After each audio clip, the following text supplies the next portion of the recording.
Kumbe kwenye mlango wa chooni uko baba wa jirani. Akiona umemuona anakwambiaje?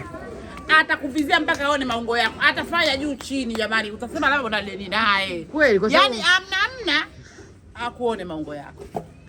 Hata kufanyia visagea, hata kuvizia una kidoo cha chooni wewe nacho, ili mradi akuone maungo yako. Kisa wewe umemuona. Kisa umemuona. Huku bebe wetu kama unaona mafoleni. Mtu anaweza kaenda chooni kama baba alopita hapa, akaenda chooni kimya hata ugongeje. Sasa unapenda kuonekana na yeye. Ukigonga aseme kitu. Sasa unafungua mtu. Sasa unafungua huku saa nyingine unajua sisi vio vyetu gea. Choo hichi hapa, watu wako pale wanapika. Kwa ushaingia usheka lile bati pa linatokea upepo hata ulikotokea. Kwa kabla lile haja alijashuka chini utakuwa unyanyuke ujajue mguu kama unapiga teke ulizuie lile geti. Sasa ukizuia inatoka ile haja aruka nje au baki na lile geti. Mama we, hunda hata likotokea mbio na watu. Ukipiga teke linatokea nini? Umerusha kinyesi, umerusha kinyesi. Basi ndio umechuchumaa hivi. Kama hujashusha gogo linatoka lile lango la uja kuvaa. Kwa lazima unyanyuke ufanye kigupa.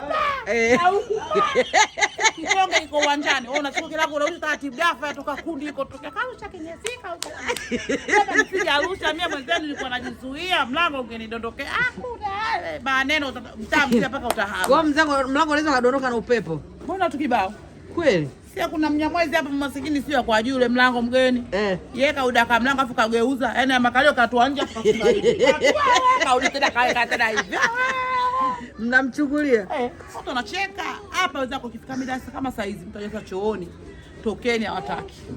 Tozi zinaisha hapo. Watu wanakula hapo. Wanamaliza hapo. Wewe utaendaje chooni? Mtu ndo inatokea umemuona mlango umedondoka na nani? Ndio, mwisho wa siku tunasema jamani, kama nimeonekana maungo yangu lakini balaa. Tena kama vipita mwezi wa 6 kina upepo hichi. Ndio watu wanatalizika gea balaa. Sasa unachukua jiti unachomea kwenye mlango kunajisaidia.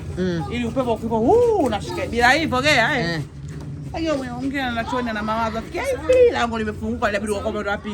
Wewe na wewe macho namna hii.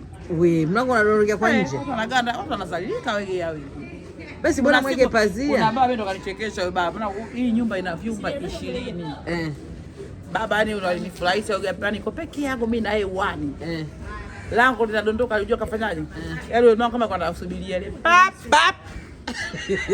Akashusha pap. Akasimama. Yaani alidondoka. Si bahati sina kaka bahati. Kwa akalidaka. Yaani aliponyanyua yule mlango akaruka kwenye shuka. Hapa. Hapa akaushusha akaulita kwenye kikao. Hata ateseka. Na sisi mikono michochana sikiwezi. Chochana uweze. Kama ishaenda kwa manzi akakuta choo chake cha kukalia, nikasema itwangio choo. Kweli? Kama mimi siwezi kuweka maungo yangu hapa, najua chini kuna kitu gani nitakanifuta maungo bure.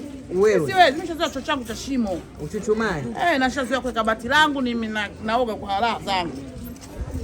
Basi bora mlango wenyewe mngeka wa gunia au si mlango umeutengeneza ushiki na wa gunia au paka wanakimbizwa kwa ndege chooni watu kwa pili bio. Wewe huo ndio ufuata kidogo. Wa gunia. Huko kwetu. Hai. Nyao unasikia kwenye ile gunia la kwa pili. Hilo la gunia ndio usiseme.